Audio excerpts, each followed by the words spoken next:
Teganya suamiku yang ternyata sudah selama 5 tahun dia sembunyikan pernikahannya dengan mantan kekasihnya. Assalamualaikum sahabat Bunda. Semoga Allah selalu memberikan kesehatan dan kebahagiaan untuk kita semua. Sebelumnya, jangan lupa absen dari daerah mana saja ya Bun, agar silaturahmi kita semakin erat. Malam ini, aku seharusnya berada di rumah sakit, menemani ibu mertua yang sudah seminggu dirawat karena diabetesnya.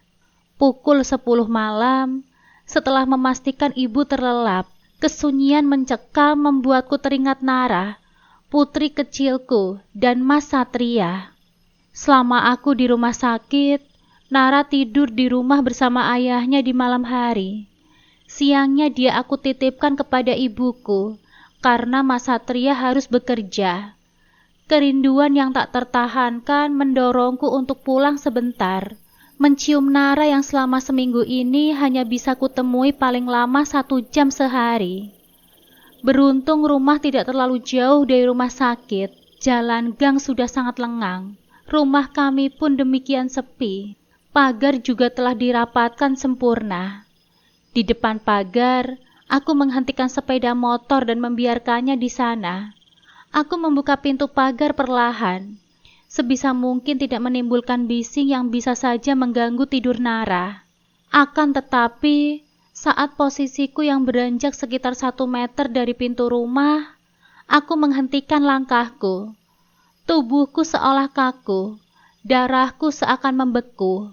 Dari kamarku bersama Mas Satria yang terletak tidak jauh dari ruang depan, terdengar suara tabu yang seharusnya di rumah ini hanya milikku dan suamiku.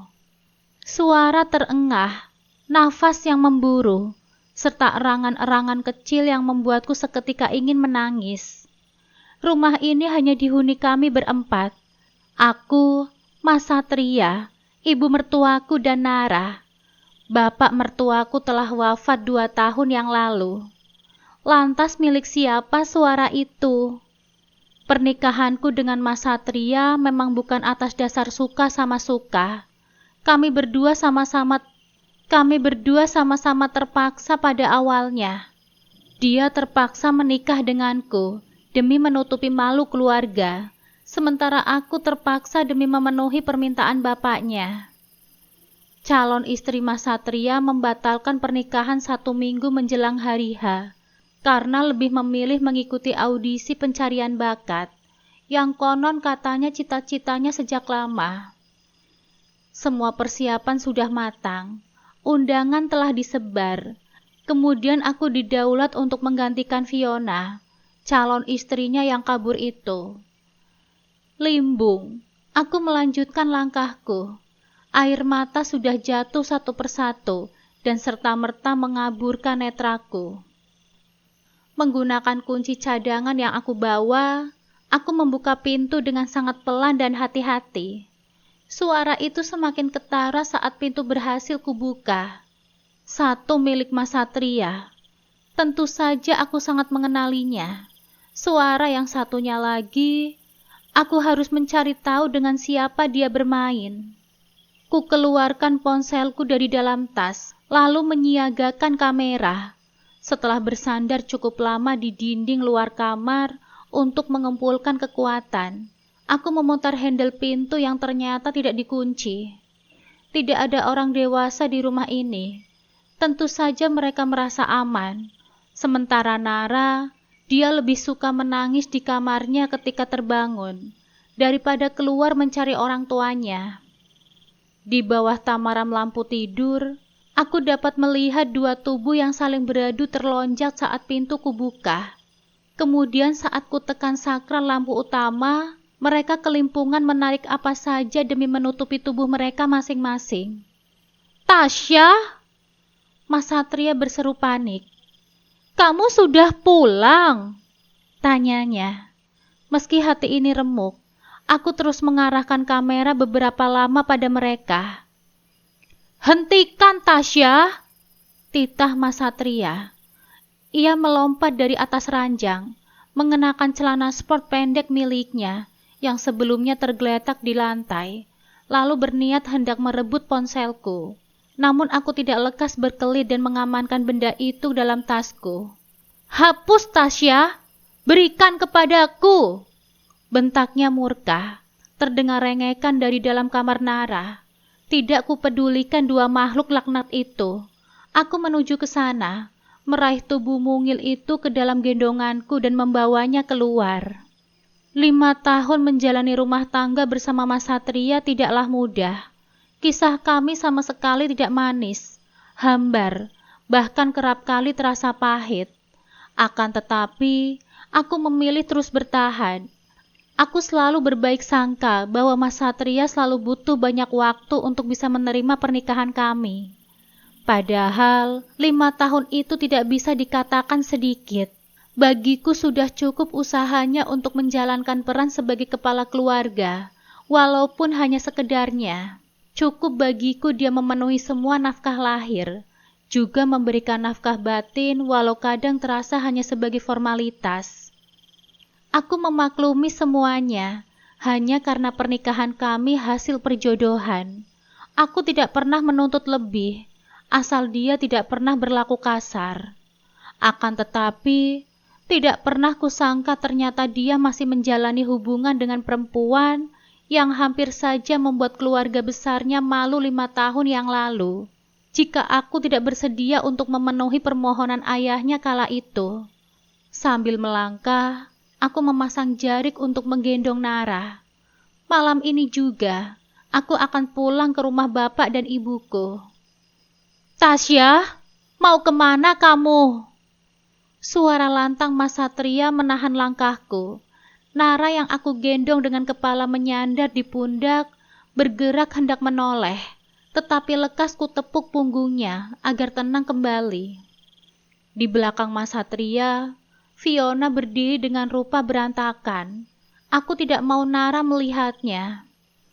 Ya Allah, apakah selama aku di rumah sakit, Mas Satria membawa perempuan itu di depan Nara? "Pulang," ketusku. "Pulang kemana? Ini rumah kamu." Ia menatapku nyalang. Ah, kenapa dia yang marah?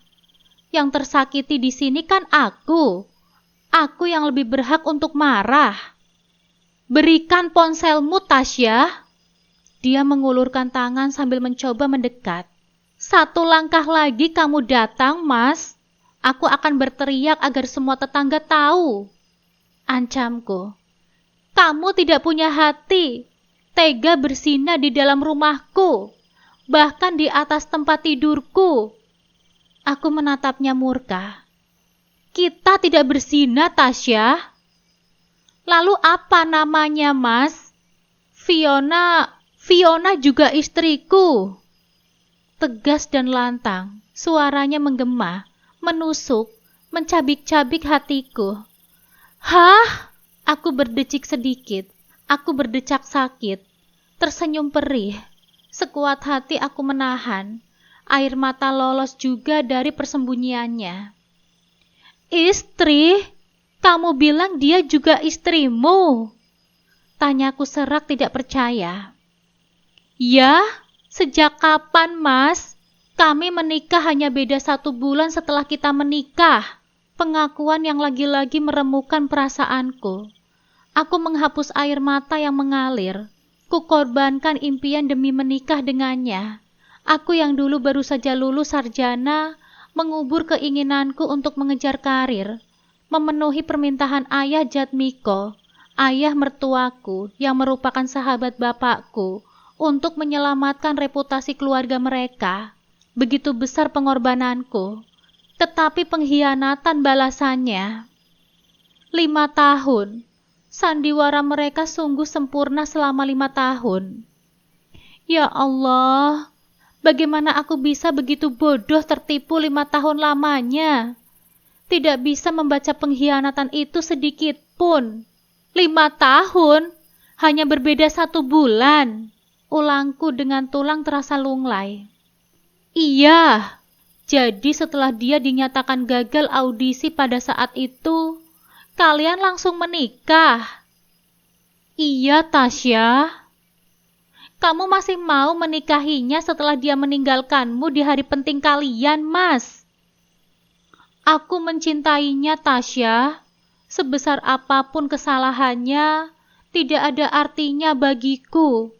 Selamat atas kesuksesan kalian membohongiku. Aku tersenyum miris. Semula kupikir aku yang bodoh.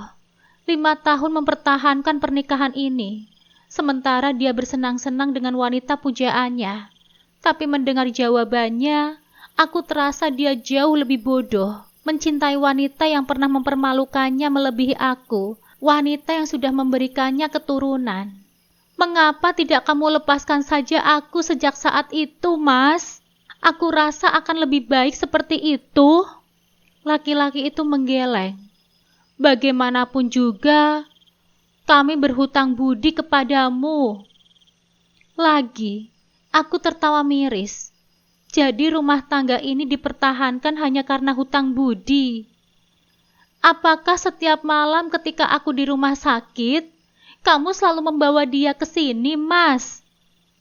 Pertanyaan yang jawabannya bisa amat menyakitkan. Tetapi entah kenapa aku sangat ingin tahu. Iya, laki-laki itu menjawab lemah. Dan aku menahan perih. Bagaimana jika ibu tahu kelakuanmu, Mas? Ibu menyukai Fiona. Dia mengetahui pernikahan kami sejak awal dan menyetujuinya. Rasanya tulang-tulangku dilepaskan dari sendinya. Kalimat terakhirnya terasa lebih menyakitkan dari sekedar pengkhianatannya. Ibu mertuaku mengetahui semua yang telah terjadi. Mereka bersekongkol menipuku dengan begitu tega. Walau perilaku ibu kepadaku baik selama ini, tetapi tipu dayanya tidak bisa termaafkan. Selamat ya, Mas. Permainan kalian sangat luar biasa. Kalian telah berhasil menipuku 5 tahun lamanya. Silahkan dilanjutkan selagi masih ada kesempatan. Mana tahu, mungkin dalam waktu dekat kesempatan itu tiba-tiba lenyap. Seberapa pahit dan getir kehidupan yang aku jalani selama aku adalah satu-satunya. Akan tetapi jika hati telah terbagi, maka tidak ada pilihan lain kecuali pergi. Aku segera melangkah meninggalkan mereka, membawa Nara pergi dari rumah yang sudah kutempati selama 5 tahun ini. Hardikan Mas Satria yang menahan agar aku tidak pergi, tidak kupedulikan. Untuk apa bertahan di sini, jika yang aku terima hanyalah luka? 1 langkah lagi kamu beranjak, aku akan menceraikan kamu, Tasya. Ujar Mas Satria berang. Memangnya aku peduli? Ancaman yang dia lontarkan justru terdengar konyol untukku saat ini. Bahkan 5 tahun kuabdikan diri kepada keluarganya, melayaninya yang nyaris tidak pernah bersikap hangat, merawat Bapak Jatmiko yang menderita stroke setahun yang lalu, sebelum kepergiannya, dan kini merawat ibu mertuaku yang juga sudah mulai sering sakit-sakitan, hanya pengkhianatan yang aku dapatkan. Selama ini aku bertahan, karena mengira ini merupakan surgaku.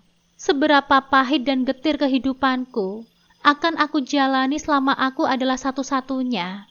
Akan tetapi, jika hati telah terbagi, maka tidak ada pilihan lain kecuali pergi. Untuk apa takut diceraikan, jika ternyata yang dilakukan lebih menyakitkan? Tasya!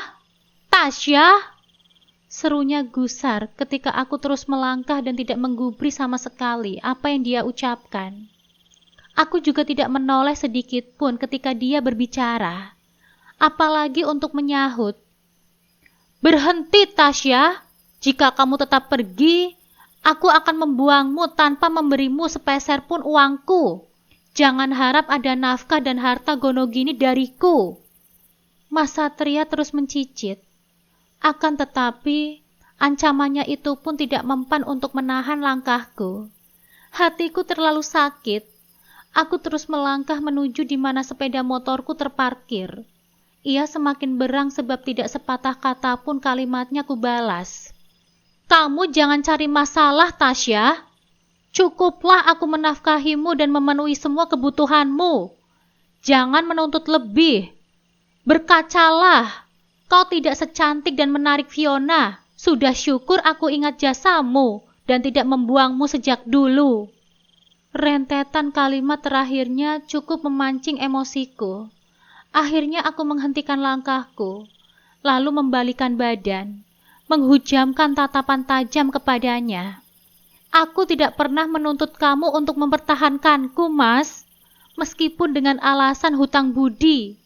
Jika kamu sadar aku tidak secantik Fiona, akan lebih baik kamu lepaskan saja aku daripada membohongi dan mengkhianatiku hingga 5 tahun lamanya.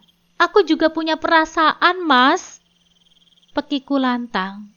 Begitu emosi suaraku sampai bergetar. Seharusnya kamu itu berterima kasih karena aku tidak menceraikanmu. Balasnya tidak kalah emosi. Aku tidak harus berterima kasih untuk sebuah pengkhianatan yang menyakitkan, Mas. Tapi aku juga butuh bahagia bersama orang yang aku cintai. Raihlah kebahagiaanmu, Mas. Tapi tidak dengan menyakitiku lebih dalam. Lakukan apa saja yang ingin kamu lakukan. Aku tidak akan menghalangimu.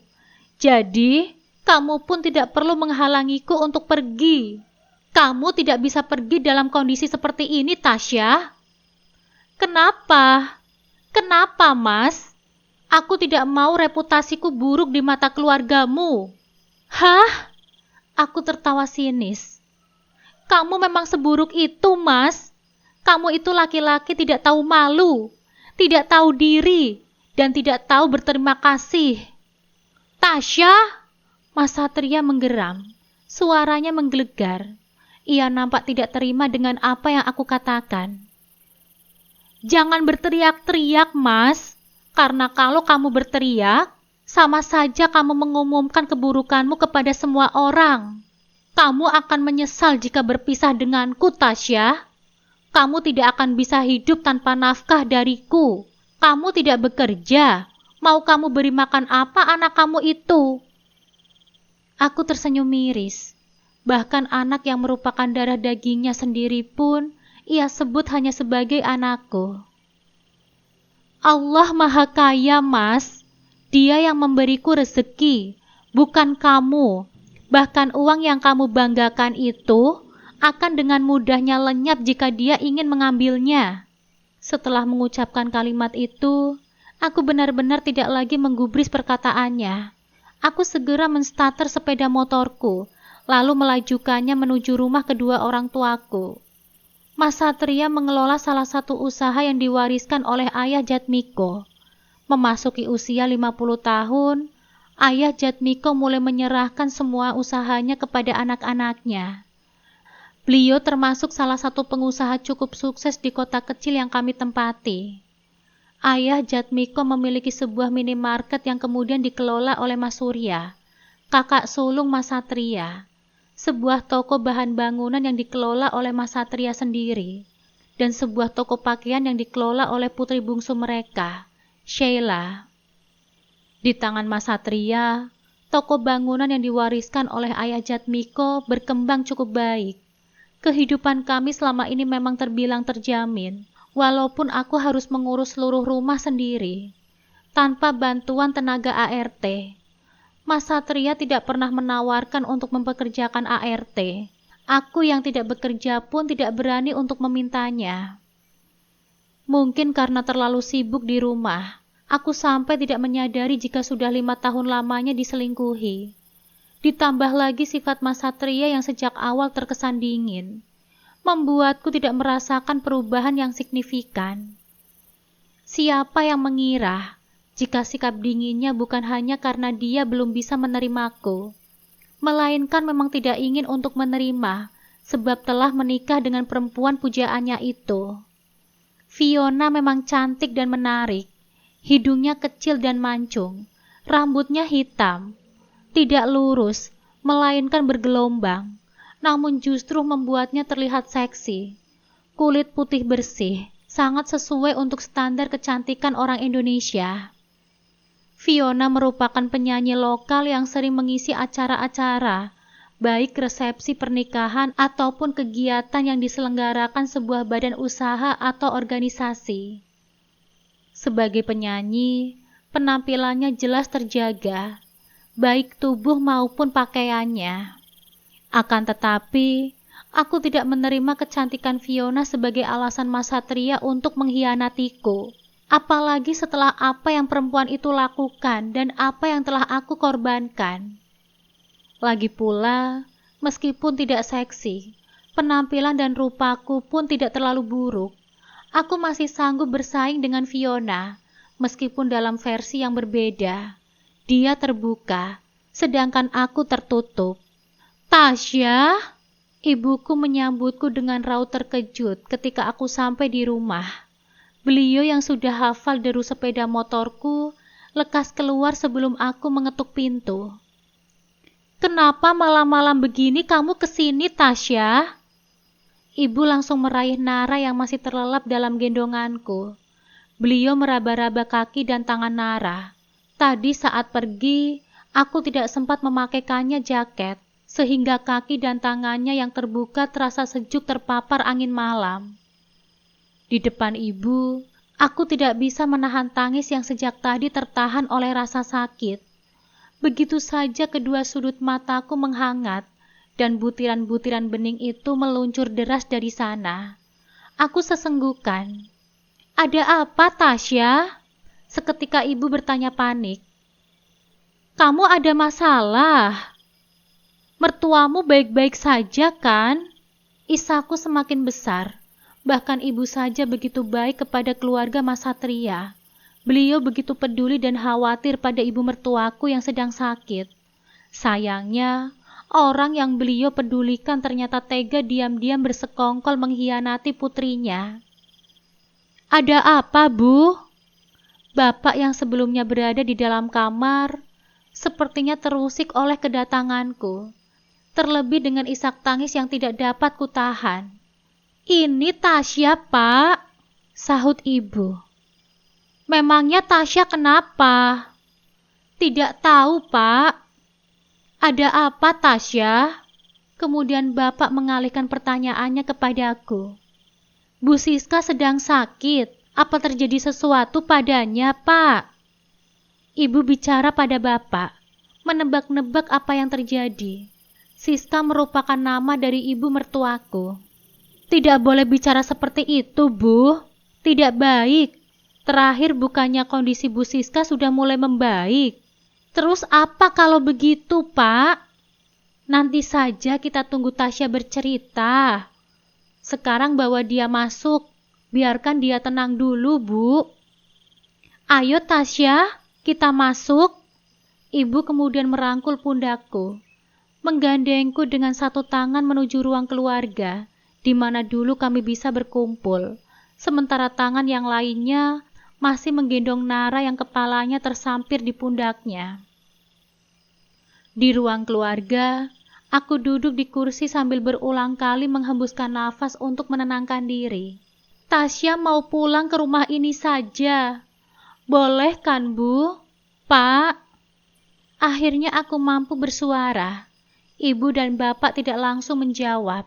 Keduanya saling pandang, lalu kembali mengarahkan perhatiannya padaku. Sebenarnya boleh saja, Nduk. Rumah ini sampai kapanpun masihlah menjadi rumahmu. Tapi kalau boleh ibu bertanya, apa yang telah terjadi? Aku kembali menghela nafas dalam sebelum kemudian menjawab. Tasya akan bercerai sama Mas Satria, Bu. Apa? Kedua orang tuaku itu sama-sama terkejut. Iya, Tasya akan bercerai sama Mas Satria. Ulangku mantap. Jangan main-main dengan kata cerai, Tasya. Pikirkan anakmu. Ucap bapak terdengar tidak suka.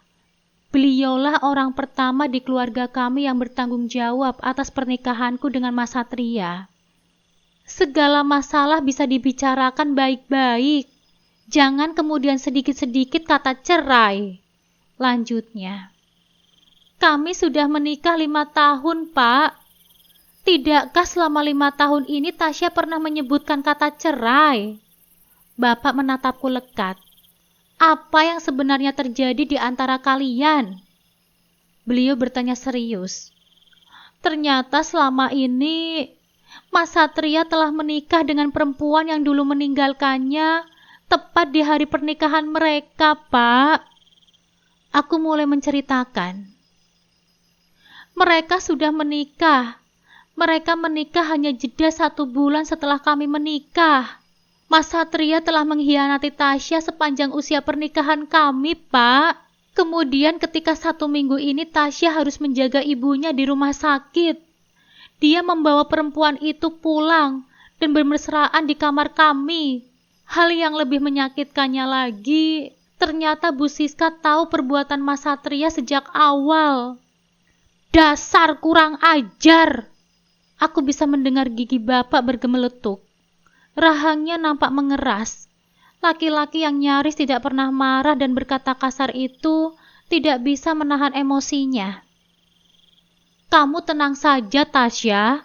Bapak pastikan mereka akan membayar semua perbuatan mereka kepadamu. Kamu tidak perlu menangis. Air matamu terlalu berharga untuk laki-laki tidak tahu diri seperti dia. Tenangkan dirimu, lalu bangkitlah. Tunjukkan bahwa kamu lebih baik sehingga kelak pada masanya mereka akan menyesal telah menyia-nyiakan kamu.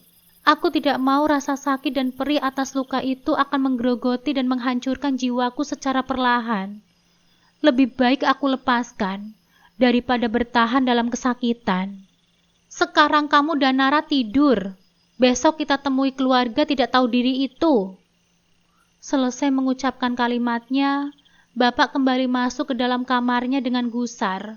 Tinggal aku dan ibu, serta Nara yang terlelap di ruang tengah. Kamu pegang Nara. Ibu akan merapikan kamar kamu agar kalian segera beristirahat. Ibu menyerahkan Nara kepadaku, lalu melangkah gonteng menuju kamar yang aku tempati sebelum menikah. Aku menatap wajah Nara yang terlelap di pangkuanku.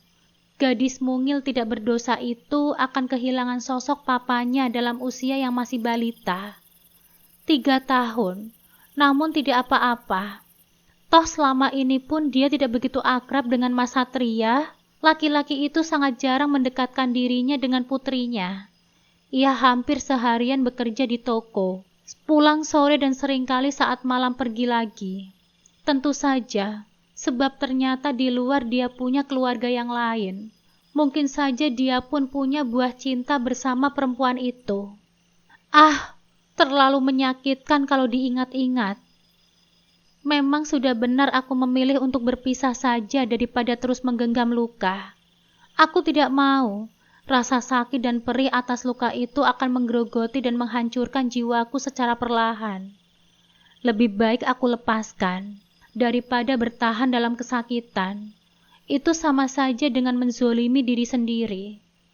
Jika Mas Satria mengatakan dia berhak bahagia, maka aku pun sama. Aku tidak perlu bertahan dengan anak sebagai alasan.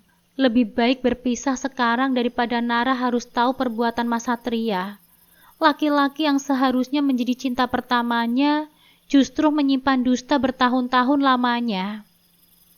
Mungkin kelak dia akan dibully teman-temannya sebab tidak punya papa.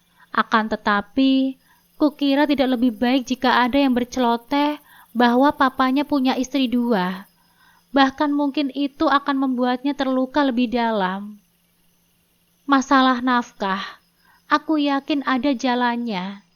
Aku punya ijazah dan keahlian yang bisa kuberdayakan. Jika memang terpaksa, pekerjaan apa saja akan aku lakoni. Yang terpenting halal. Setiap makhluk di dunia ini sudah dijamin rezekinya oleh Sang Pencipta. Tidak perlu takut kelaparan, asal mau berusaha. Bahkan anak burung gagak yang ditinggalkan oleh induknya pun diberi rezeki dengan cara tersendiri. Kamarnya sudah siap. Kamu lekas tidur ya, ucap ibu menyadarkanku dari lamunan. Iya, Bu. Aku mengangguk, lalu beranjak menggendong Nara. Aku membaringkan gadis mungil itu di tempat tidurku yang tidak terlalu besar dan tidak seempuk tempat tidur di rumah Mas Satria. Tapi tidak apa-apa, yang penting tidak ada luka di dalamnya. Kamu tidur yang nyenyak ya, sayang. Sekarang Bunda akan selalu ada di samping Nara, selalu menjaga Nara. Ucapku pelan sambil mengecup lembut keningnya. Bunda tidak akan pergi kemana-mana lagi. Bunda sayang sama Nara. Aku memeluk tubuh kecil itu erat, sambil menahan air mata yang kembali hendak menyeruak. Astaghfirullahalazim. Seberapapun aku mencoba untuk kuat dan tidak menangis, semua yang telah terjadi ini memang teramat menyakitkan. Aku melepaskan pelukan pada Nara, lalu beringsut sedikit menjauh. Aku membiarkan diri menuruti keinginan hati untuk menangis. Sembari meringkuk, aku menutup mulutku, membiarkan tangis itu teredam dalam genggaman. Air mata ini bukan untuk menangisi Mas Satria, tetapi untuk membasuh luka yang tercipta. Selagi ia mau mengalir, maka biarkan saja. Kelak ketika luka itu telah sembuh, aku yakin air mata itu pun akan enggan untuk keluar, lalu secara alami menukar dirinya dengan tawa. Entah berapa lama aku menangis, aku tidak tahu pasti. Yang jelas hingga mataku mengantuk dan terlelap dengan sendirinya. Tidak tahu pukul berapa, aku terjaga ketika ponselku berbunyi. Benda pipih itu masih tersimpan di dalam tas yang tergeletak begitu saja di lantai. Segera aku beranjak, mengambilnya agar tidak berisik lebih lama. Aku tidak mau Nara terganggu karenanya. Panggilan seluler, nama ibu mertuaku terpampang pada layar. Aku baru ingat kalau tadi meninggalkan beliau sendirian di rumah sakit. Melihat namanya pada layar, serta-merta hatiku teriris kembali. Bagaimana bisa dia begitu tega bersekongkol dengan Mas Satria, menipuku selama 5 tahun ini? Kurang apa aku mengabdikan diriku padanya, juga pada suaminya. Kuperlakukan dia selayaknya ibuku sendiri, melayani semua kebutuhannya dari hal kecil apapun. Halo, Assalamualaikum Bu. Aku memberi salam sebagai pembuka pembicaraan. Waalaikumsalam Tasya. Kamu kemana? Kenapa ibu bangun kamu sudah nggak ada? Ibu mau ke kamar mandi. Terdengar suaranya dari seberang sana. Aku menahan nafas beberapa saat sebelum menjawab pertanyaannya. Begitu aku melayaninya selama ini, mengantarkannya ke kamar mandi jika beliau sadar untuk buang air, mengenakan dan menggantikan popoknya jika sedang drop, sebab tidak jarang beliau pipis tanpa sadar. Aku pulang, Bu. Sekarang di rumah orang tuaku. Jawabku mencoba kalem. Menurutkan hati, ingin rasanya ku maki-maki juga beliau seperti tadi memaki-maki putranya. Akan tetapi, benakku masih bisa berpikir bahwa tidak elok berlaku kasar kepada orang tua. Loh, kenapa kamu pulang? Ibu sendirian di sini. Siapa yang menjaga ibu? Tanyanya beruntun. Suaranya meninggi, terdengar agak emosi. Itu bukan urusanku lagi, Bu. Sahutku masih tetap kalem. Apa maksud kamu bukan urusan kamu lagi? Tanyanya masih terdengar emosi. Iya, mulai saat ini aku bukan menantu ibu lagi. Apa maksud kamu, Tasya? Aku dan Mas Satria akan bercerai, Bu. Bercerai bagaimana? Ya berpisah. Aku sendiri dan Mas Satria bersama Fiona. Maksud kamu itu apa sih? Maksud kamu apa? Kali ini suara beliau tidak lagi meninggi, melainkan terdengar gugup dan terbata-bata. Tidak usah berpura-pura lagi, Bu. Aku sudah tahu semuanya. Bahwa Mas Satria dan Fiona sudah menikah 5 tahun yang lalu, kan? Hanya jeda 1 bulan setelah kami menikah. Dan aku juga sudah tahu bahwa ibu juga merestui pernikahan itu. Tasya, saat aku begadang menjaga ibu di rumah sakit, mereka malah enak-enakan bercumbu, bertumpah keringat di kamarku, Bu. Tasya, Ibu, eh, demi menutupi malu keluarga ibu, aku mengubur mimpiku untuk mengembangkan karir, memilih untuk menikah setamat kuliah, dan berbakti kepada keluarga yang ternyata mengkhianatiku. Tasya, dengarkan ibu dulu. Sekarang ibu menelpon anak dan menantu kesayangan ibu itu. Minta mereka untuk menjaga ibu. Tapi Tasya, bukankah menyenangkan kalian bisa berkumpul bertiga tanpa perlu bersembunyi-sembunyi dariku? Apakah tidak lelah bersembunyi-sembunyi selama 5 tahun ini? Tasya, maafkan ibu. Maaf ya bu, aku ngantuk. Aku mau tidur. Maklum, seminggu ini selalu begadang menjaga ibu. Assalamualaikum. Aku menutup panggilan begitu saja. Masih terdengar beliau memanggilku, tetapi tidak kugubris. Aku pun tidak ingin mendengar penjelasan beliau lebih panjang. Khawatir justru terpancing emosi. Tidak habis pikir, bagaimana Mas Satria bisa terang-terangan saja tidak langsung mengunjungi ibunya di rumah sakit. Padahal dia tahu tadi aku hendak pulang ke rumah orang tuaku. Apa dia pikir aku akan sukarela kembali ke rumah sakit menjaga ibunya, sementara dia asik-asikan bercinta? Hah, konyol. Selang beberapa lama, ponsel yang tadi ku setting diam, berkedip menandakan ada panggilan masuk. Sekarang nama Mas Satria yang terpampang. Aku tersenyum sinis. Sepertinya ibu sudah menghubungi anaknya itu dan mengadu aku tidak mau menjaganya. Halo, assalamualaikum. Aku memberi salam dengan suara yang dibuat setenang mungkin. Terselip nada sedikit mengejek sebab aku tahu pasti dia sedang bingung siapa yang akan menjaga ibunya. Tasya, kamu meninggalkan ibu sendirian di rumah sakit? Tidak menjawab salamku. Ia langsung bicara penuh emosi. Iya, sahutku dengan tegas. Tega kamu ya? Ya begitulah. Sekarang kamu kembali ke rumah sakit dan menjaga ibu. Aku nggak mau. Aku ngantuk. Berani sekali kamu membantah suamimu. Apa kamu masih suamiku, Mas? Aku tidak akan pernah menceraikan kamu. Oh ya? Dengarkan perkataan suamimu, Tasya. Dengarkan aku juga, Mas Satria. Suruh saja istri tercintamu yang cantik jelita itu menjaga ibumu. Bukankah dia menantu kesayangan ibumu, Mas? Jangan hanya pandai melayanimu saja. Ajari juga dia melayani ibumu. Tasya, jangan membentakku. Aku bukan siapa-siapamu lagi. Besok aku akan mengajukan gugatan cerai jika kamu tidak mau menjatuhkan talak. Hari ini aku memutuskan untuk kembali ke rumah Mas Satria untuk mengambil barang-barangku. Semalam aku pergi tanpa membawa apapun. Aku tidak sempat mengemas pakaian serta barang pribadi lainnya. Hatiku terlampau sakit setelah menyaksikan bergumulan antara Mas Satria dan Fiona. Bapak ikut Tasya, ujar bapak saat melihatku keluar rumah.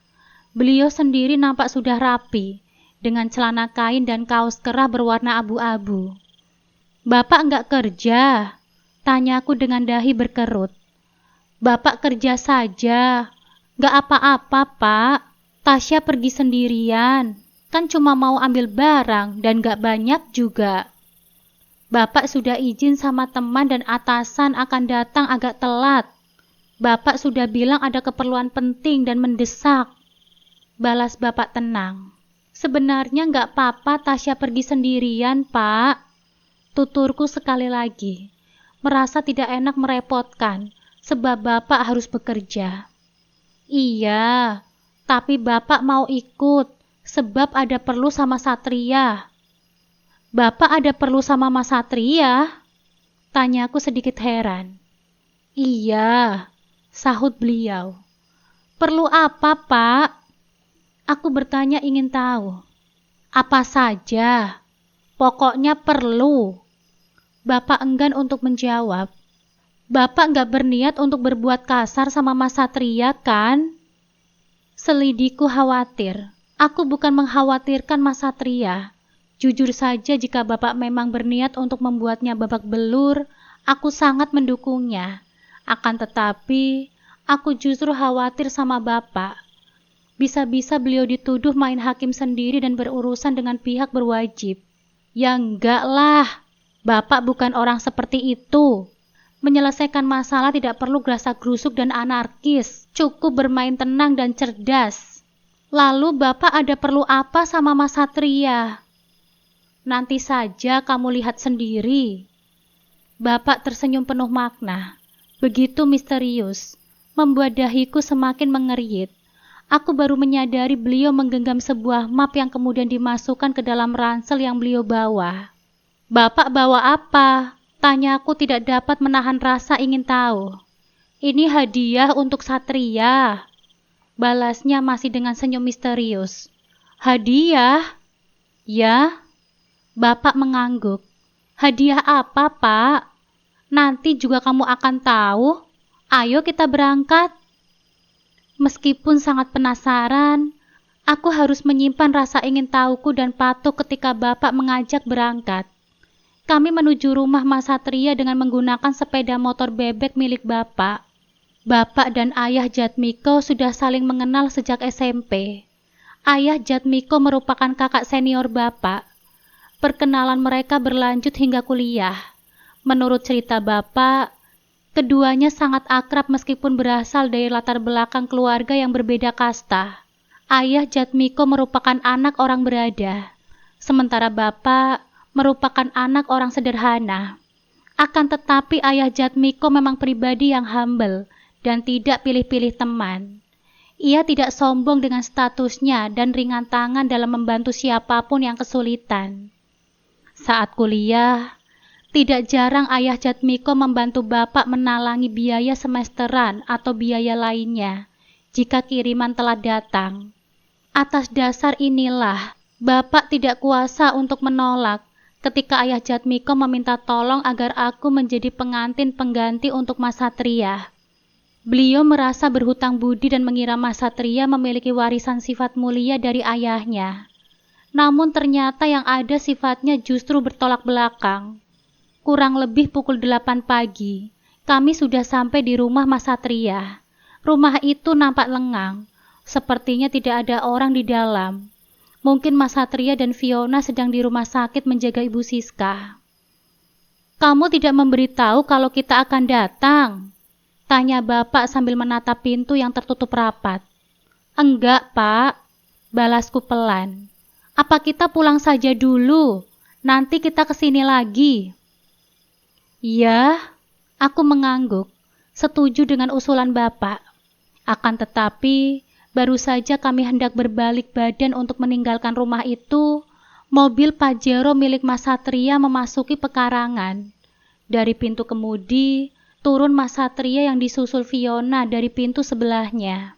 Hei Tasya, akhirnya kamu pulang juga.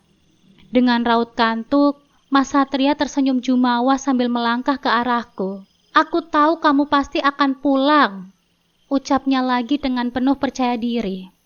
Aku terkekeh ringan. Kelihatannya kamu senang sekali aku pulang, Mas. Tanyaku dengan nada mengejek. Pasti dia dan Fiona kewalahan menjaga ibu di rumah sakit. Selama ini, semua kebutuhan ibu aku yang menanganinya. Tentu saja, Tasya. Walau bagaimanapun juga, kamu itu kan istriku. Kita sudah bersama selama 5 tahun. Aku juga mencintai kamu sebagaimana aku mencintai Fiona.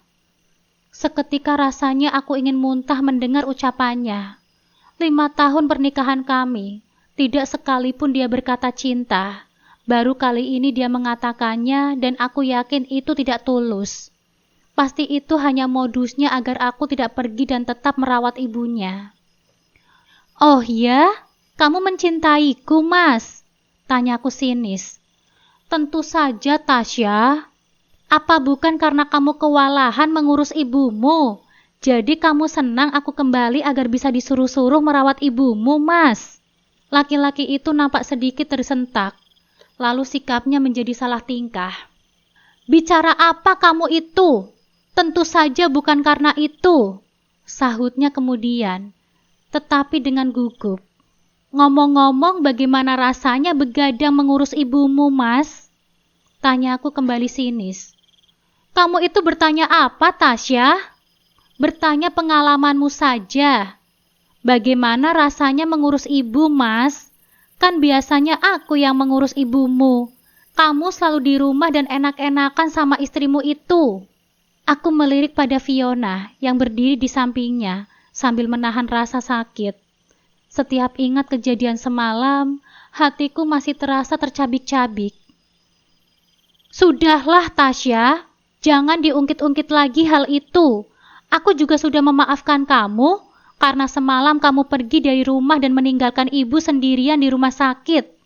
Tapi jangan diulangi lagi. Ucapnya sama sekali tidak merasa bersalah. Justru seolah aku yang paling bersalah karena pergi dari rumah ini. Tidak perlu memaafkan, Mas, sebab aku tidak pernah meminta maaf untuk itu. Ucapku mengingatkan. Walaupun kamu tidak meminta maaf, aku sudah memaafkan kamu. Balasnya sok lembut dan bijak. Dan aku juga tidak bilang kalau aku mau pulang. Tanpa kamu bilang pun, aku tahu bahwa kamu akan pulang. Kamu sudah datang ke sini. Untuk apa lagi kalau bukan untuk pulang? Iya kan, Tasya? Kamu salah besar, Mas. Aku ke sini untuk... Aku tahu kamu sudah memikirkan semuanya baik-baik tadi malam. Kita bisa memulai semuanya lagi dari awal, Tasya. Kamu juga pasti tidak akan bisa hidup tanpa aku. Siapa yang akan menafkahimu kalau bukan aku? Sebentar lagi Nara juga akan sekolah. Dia butuh biaya yang besar. Aku tertawa sumbang. Apakah dia pikir pernikahan ini hanya masalah uang? Dia pikir uangnya segalanya bagiku, sehingga aku harus kembali dan memaafkan semua kesalahannya, lalu melupakan rasa sakit akibat perbuatannya itu. Dia bawa-bawa biaya sekolah Nara, padahal berpisah atau tidaknya kami, dia masih wajib memberikan nafkah untuk Nara. Benar apa kata Mas Satria, Tasya? Fiona ikut bersuara. Kembalilah. Kita bisa memiliki Mas Satria bersama-sama. Aku tidak akan egois untuk memiliki Mas Satria sendiri. Kita bisa berjalan bersama, saling melengkapi dan berbagi. Lanjutnya, aku menghela nafas dalam. Sebenarnya malas rasanya untuk meladeni. Tidak apa-apa, kamu miliki saja Mas Satria sendiri. Egois juga nggak apa-apa kok. Sebagaimana kamu egois tetap ingin memilikinya, padahal sudah meninggalkannya di hari pernikahan kalian. Ambil saja dia, Fiona. Aku sudah nggak minat lagi. Balasku ringan. Lagi pula, kedatanganku ke sini bukan untuk kembali kepada Mas Satria, melainkan sebaliknya. Maksudnya, kamu tetap ingin bercerai, Tasya? Mas Satria bertanya dengan suara meninggi. Rautnya nampak emosi mendengar penuturanku. Iya, Mas, balasku yakin. Hah? Laki-laki itu tertawa sinis. Silahkan saja, Tasya, tapi aku ingatkan sekali lagi, tidak ada nafkah, tidak ada gonogini, sebab semua yang aku miliki ini merupakan pemberian orang tuaku. Jadi ini bukan harta bersama. Ucapnya jumawa. Iya, aku juga tahu itu, Mas. Ya sudah, kalau memang begitu kemauanmu, semoga kamu tidak akan pernah menyesalinya. Silahkan saja pergi, ambil semua barang-barang pribadimu, tapi jangan ambil satu pun yang bukan milikmu. Bukan Tasya yang harus pergi dari rumah ini, tapi kamu, Satria. Tiba-tiba bapak yang sedari tadi hanya diam, kini angkat bicara. Saya? Mas Satria menunjuk dadanya sendiri. Ia bertanya tidak percaya. Jangankan Mas Satria, aku pun merasa bingung dengan ucapan bapak. Ya, kamu, sahut bapak dengan tegas. Apa maksud bapak? Kenapa harus saya yang pergi dari rumah saya sendiri? Mulai sekarang, rumah ini dan apa yang diberikan oleh ayahmu bukan lagi milikmu, melainkan milik Tasya. Bapak kemudian menyerahkan map yang tadinya beliau bawa. Silahkan kamu baca sendiri, ucapnya sambil tersenyum tipis. Mas Satria segera mengambil map yang diulurkan oleh Bapak, lalu membukanya. Di dalam map itu, aku dapat melihat selembar kertas putih. Laki-laki itu segera membacanya dengan sedikit terburu-buru. Seketika raut wajah Mas Satria berubah merah, giginya bergemelutuk, dan rahangnya mengeras. Ia terlihat begitu emosi. Fiona yang memperhatikan perubahan raut wajah Mas Satria segera mendekatinya. Ada apa, Mas? Tanyanya dengan ekspresi begitu ingin tahu. Aku juga sebenarnya sangat penasaran, tetapi rasa itu kupendam dulu dalam-dalam. Mas Satria tidak menggubris pertanyaan Fiona, tetapi membiarkan perempuan itu ikut membaca kertas yang dia pegang. Reaksi Fiona pun tidak ada bedanya dengan Mas Satria. Ia nampak sangat terkejut, hanya saja wajahnya justru memucat. Semua ini tidak benar. Kalian membohongiku. Kalian mau coba bermain curang denganku. Mas Satria berteriak garang dan penuh emosi. Matanya membulat menatapku dan Bapak. Rahangnya kian mengeras. Aku jadi semakin penasaran. Apa tulisan yang tercantum di atas kertas putih itu? Rahasia apa yang Bapak pegang? Mengapa beliau sama sekali tidak membicarakannya denganku selama ini? Bapak terkekeh ringan menanggapi ucapan Mas Satria. Beliau nampak begitu santai, sangat kontras dengan raut wajah Mas Satria yang sangat tegang. Saya kira kamu tidak akan lupa, Satria, perjanjian yang kita tanda tangani 5 tahun yang lalu, tepat sebelum kamu menikah dengan Tasya. Ujar Bapak dengan tenang, senyum tipis terukir di bibirnya. Perjanjian? Perjanjian apa? Aku menatap kepada Bapak penuh tanya, berharap beliau mau menjelaskan semuanya kepadaku. Akan tetapi, beliau hanya bergeming sambil tersenyum penuh makna. Senyum yang sama saat tadi beliau gurat sebelum berangkat. Tapi saya tidak pernah tahu kalau isinya perjanjian seperti ini. Ini curang namanya. Kamu menjebakku. Mas Satria menuding wajah Bapak dengan kasar. Jaga sikapmu kepada Bapak, Mas. Aku bergerak maju, hendak mengenyahkan telunjuk laki-laki itu dari muka Bapak. Rasanya tidak terima jika orang tua yang sangat aku hormati justru dikasari sama orang lain. Akan tetapi, aku mengurungkan niatku ketika Bapak dengan lembut menarik tanganku, memintaku untuk mundur. Salah kamu sendiri, Satria.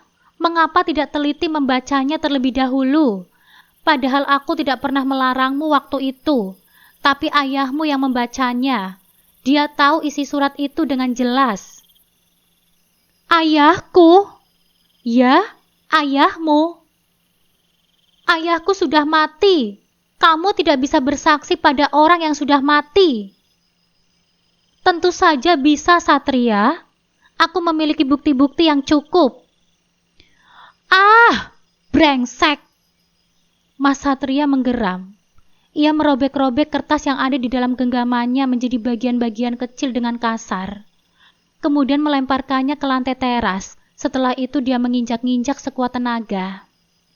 Melihat hal itu, Bapak terkekeh ringan. Itu hanya salinan saja, Satria. Tidak ada faedahnya kamu sobek-sobek. Surat yang asli saya simpan di tempat yang sangat aman. Ujar Bapak di antara kekehannya. Tapi kamu dapat melihat bersama salinan itu ada di lampiran foto saat saya, kamu dan ayahmu sedang menandatangani perjanjian itu. Jadi semua ini legal, Satria.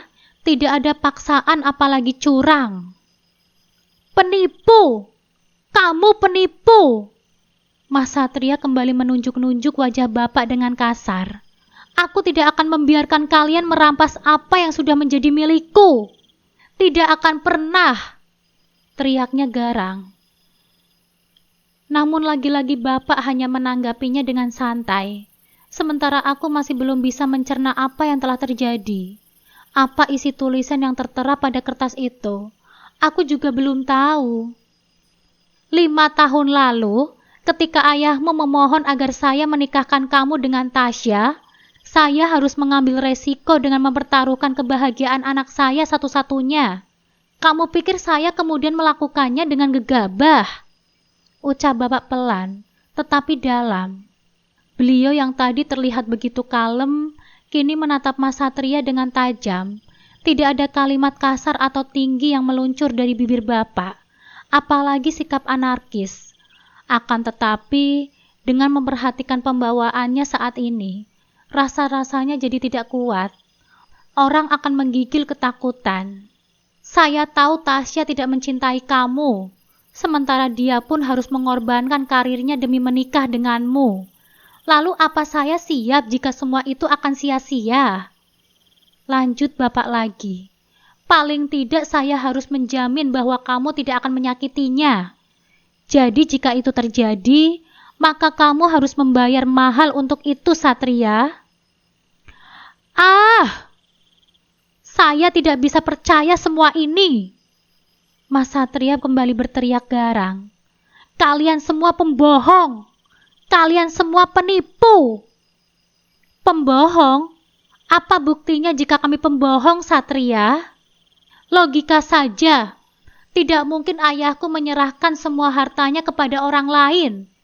Sudah pasti dia akan mewariskan hartanya kepada anaknya, yaitu aku. Mas Satria menunjuk dadanya sendiri.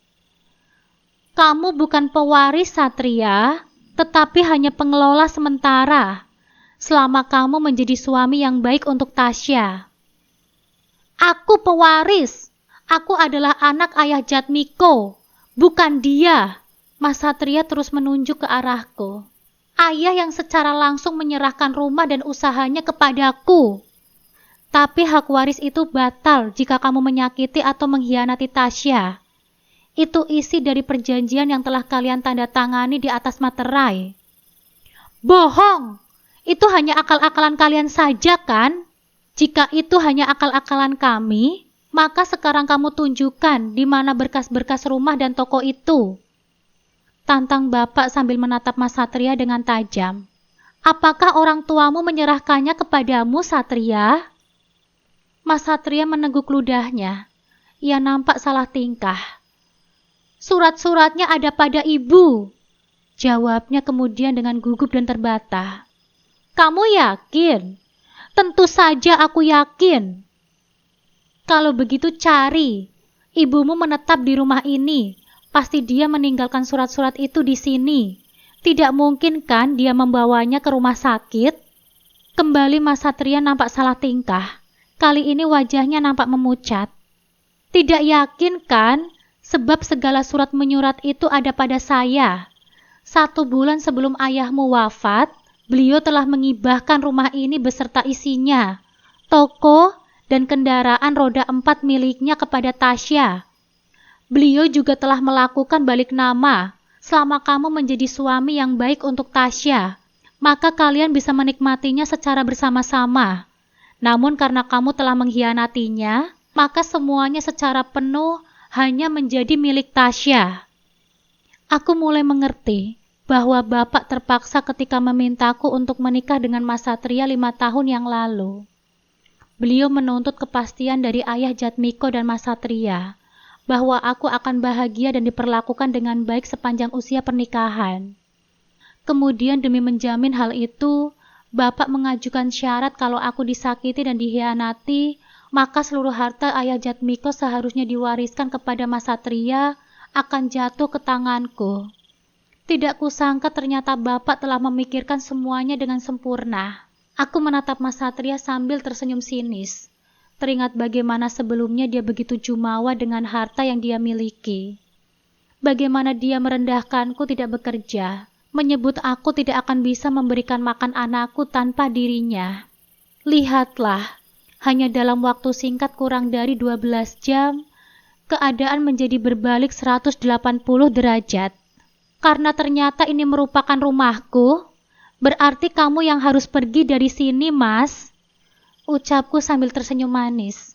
Menyaksikan raut wajah Mas Satria yang panik dan kelabakan, rasanya hatiku puas. Dia memang pantas mendapatkan semua ini atas apa yang telah dia lakukan kepadaku. Bahkan kalau boleh dibandingkan, rasa sakit yang aku rasakan tidak sepadan walaupun semua harta itu jatuh ke tanganku. Intonasi bicara sengaja ku buat sedikit mengejek, menertawakan dia yang sekarang tidak punya apa-apa. Jadi kamu yang harus mengemas-ngemas barang-barangmu, Mas, bukan aku. Sekarang kamu yang tidak punya apa-apa, Mas. Semoga wanita yang sangat kamu cintai dan tetap kamu maafkan, walau sebesar apapun kesalahanmu itu, masih mau menemanimu. Lanjutku sambil melirik penuh kemenangan pada Fiona. Perempuan itu menatapku dengan geram. Jangan sombong kamu, Tasya. Apa yang bapakmu itu katakan belum tentu benar. Balas Fiona sambil menatapku nyalang. Masa sih? Belum tentu benar? Balasku sambil terkekeh mengejek. Dia menatapku semakin geram, tetapi tidak bisa berkata apa-apa. Mas Satria juga memusatkan pandangannya ke arahku. Matanya pun menatap tidak kalah geram. Aku tidak akan pergi dari rumah ini, Tasya. Ini rumahku. Jangan asal bicara kamu mengatakan bahwa ini rumahmu. Ucapnya dengan garang. Suaranya menggelegar. Aku bahkan sampai berjengit karena tidak menyangka dia berucap dengan suara yang begitu kencang secara tiba-tiba. Mas Satria yang kukenal memang pribadi yang agak temperamen dalam menghadapi setiap masalah. Hanya saja selama ini dia tidak pernah berkata sekasar itu.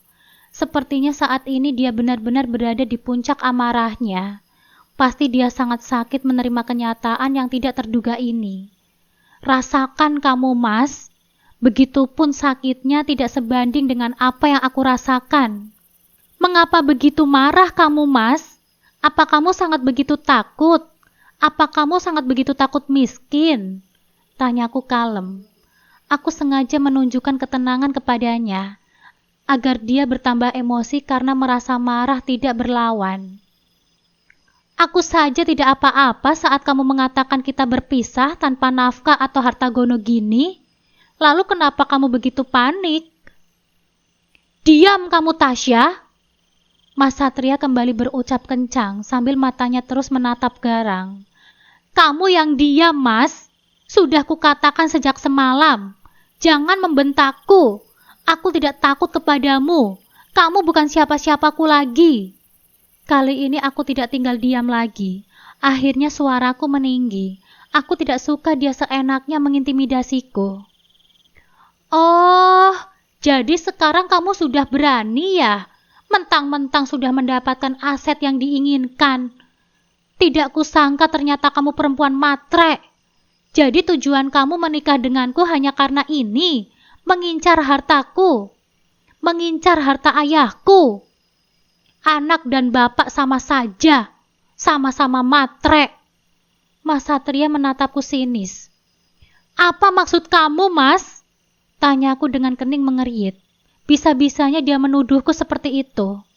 Sudah jelas maksudku apa kan? Kamu setuju menikah denganku karena mengincar warisan ayahku saja. Ucapnya seperti sengaja memancing emosiku. Jangan sembarangan menuduh kamu, Mas. Aku tidak menuduh. Buktinya sudah sangat jelas. Kalian sengaja menyiapkan rencana untuk menguasai seluruh harta ayahku. Semua itu tidak akan terjadi kalau kamu tidak berulah. Kalau kamu tidak berkhianat dan diam-diam menikah lagi di belakangku. Ujarku tak kalah geram. Aku mencintai Fiona. Apa salahnya aku menikahi dia? Kamu tidak berhak melarangku. Aku tidak melarang kamu, Mas. Kamu pergilah dengannya. Hidup sesukamu. Aku juga tidak peduli. Tapi bukan berarti kamu harus merampas semua hartaku, Tasya. Siapa yang merampas semua hartamu, Mas? Semua ini sudah kesepakatan di antara kalian, kan? Aku bahkan tidak ikut dalam kesepakatan itu. Kamu yang menandatanganinya secara sadar. Ini bukan kesepakatan. Aku tidak pernah sepakat untuk menyerahkan semua aset ayahku kepadamu.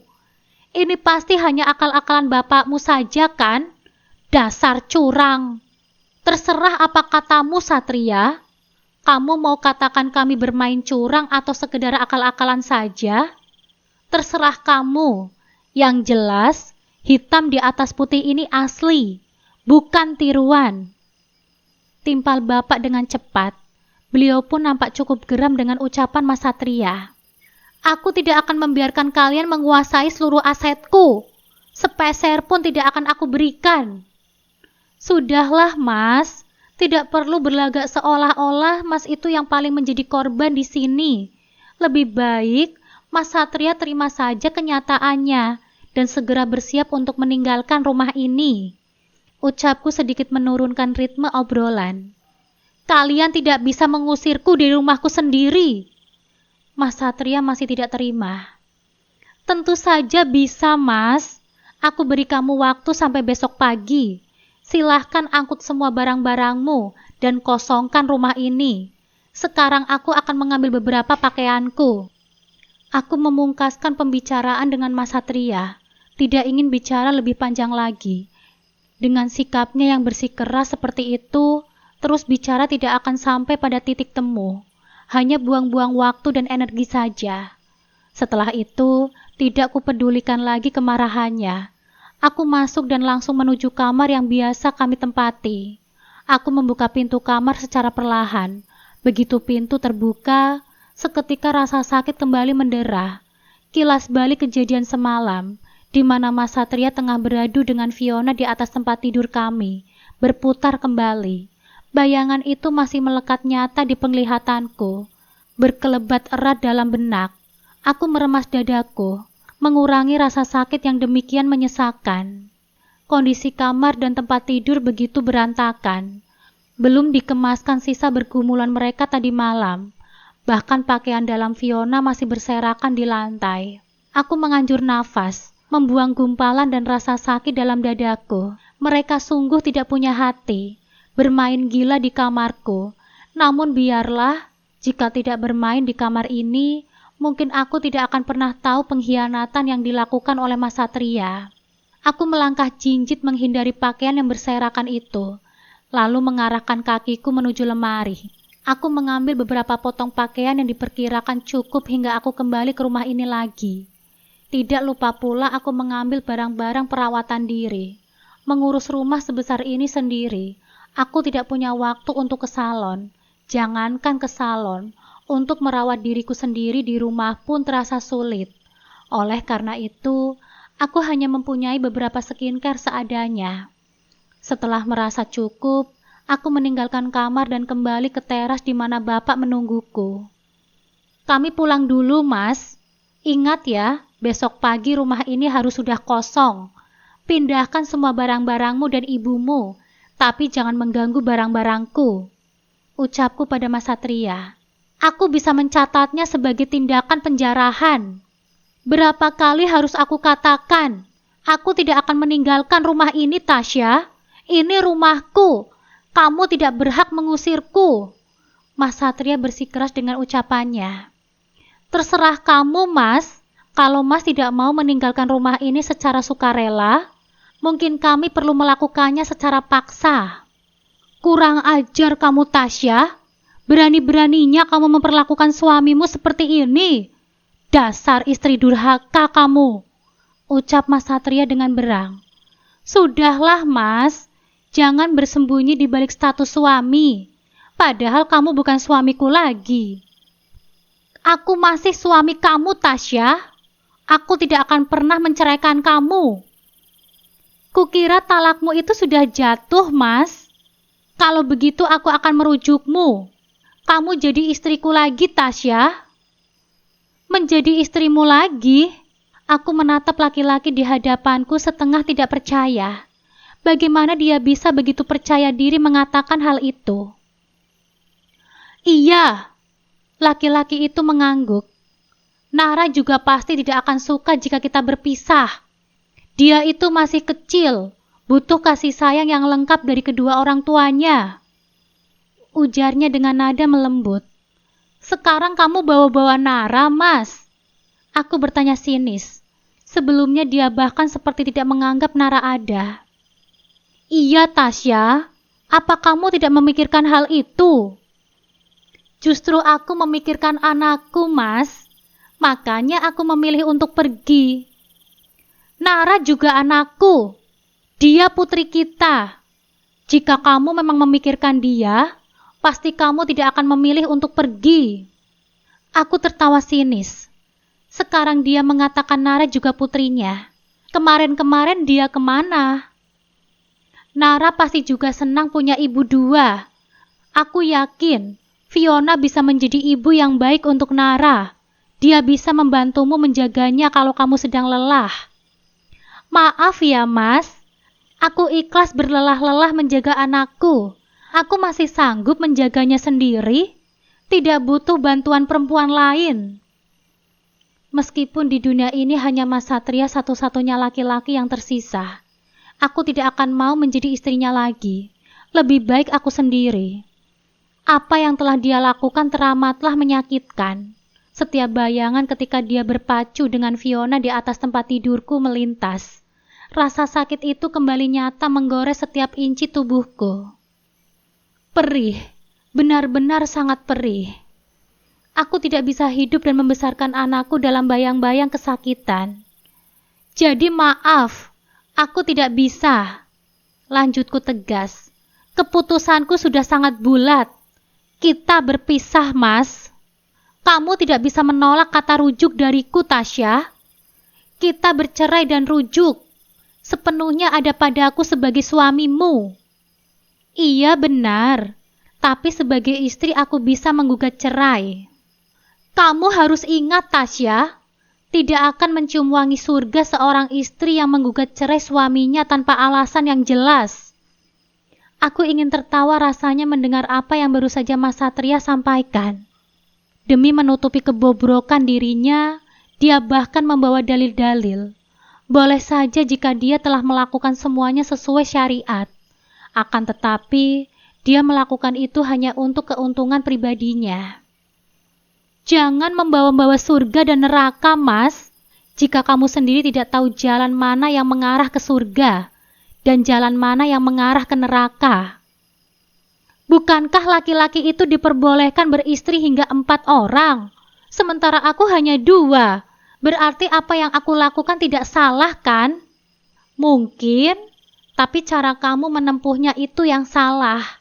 Kamu bermain diam-diam di belakangku, menipuku seolah hanya aku satu-satunya. Itu kesalahan kamu, Mas. Sekarang kamu sudah tahu kan, Tasya? Kita bisa memulai semuanya dari awal. Terserah apa kata kamu, Mas. Tapi maaf ya, aku tidak mau menjadi istrimu lagi. Tasya, permisi. Aku segera mengajak Bapak untuk pulang. Tidak ingin berlama-lama berbicara dengan Mas Satria. Bicara dengannya hanya akan menambah rasa sakit semakin dalam.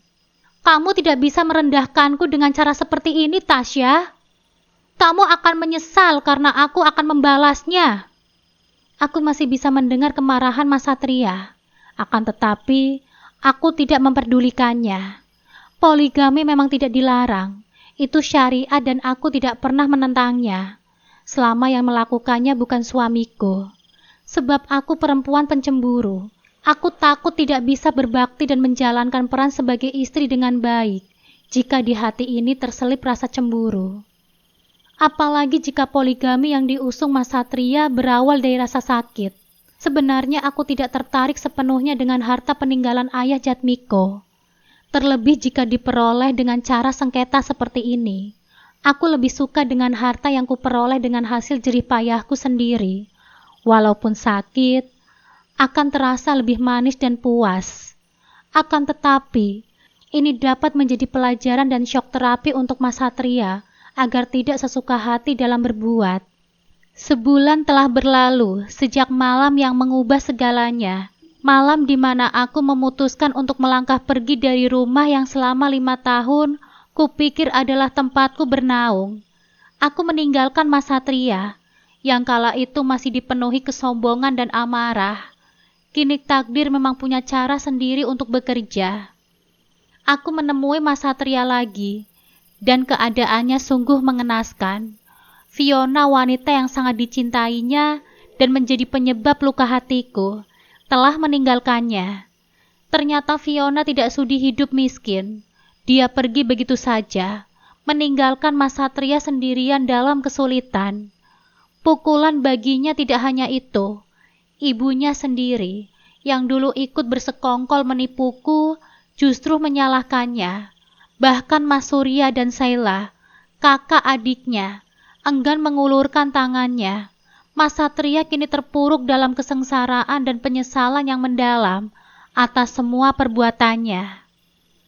Rasakan kamu, Mas. Mungkin ini baru sedikit dari sakit yang kamu torehkan kepadaku. Di sisi lain, hidupku justru berbalik 180 derajat. Berkat perjanjian yang bapakku dan mendiang ayah mertuaku sepakati. Rumah ini dan toko bangunan yang dulu dikelola oleh Mas Satria kini sah menjadi milikku. Dengan semangat baru, aku mulai membangun kembali usaha toko bangunan yang sempat hampir bangkrut akibat salah urus Mas Satria. Aku mencurahkan seluruh tenaga dan pikiranku untuk mengembangkan usaha ini. Aku tidak akan membiarkan kerja keras ayah mertuaku sia-sia di tangan orang yang tidak bertanggung jawab. Kini aku hidup bahagia bersama Nara putriku, meskipun tanpa seorang suami dan ayah untuk Nara di sisi kami. Aku merasakan kedamaian dan kebebasan yang tidak pernah kutemukan selama 5 tahun pernikahan yang penuh kepalsuan itu. Aku telah membuktikan bahwa kebahagiaan sejati tidak bergantung pada status pernikahan atau harta orang lain.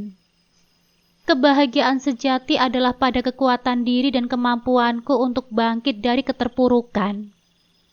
Ketika seseorang tega merobek-robek hatimu, percayalah, semesta akan menyiapkan obat penyembuh dan kesempatan emas untukmu meraih kebahagiaan yang jauh lebih utuh.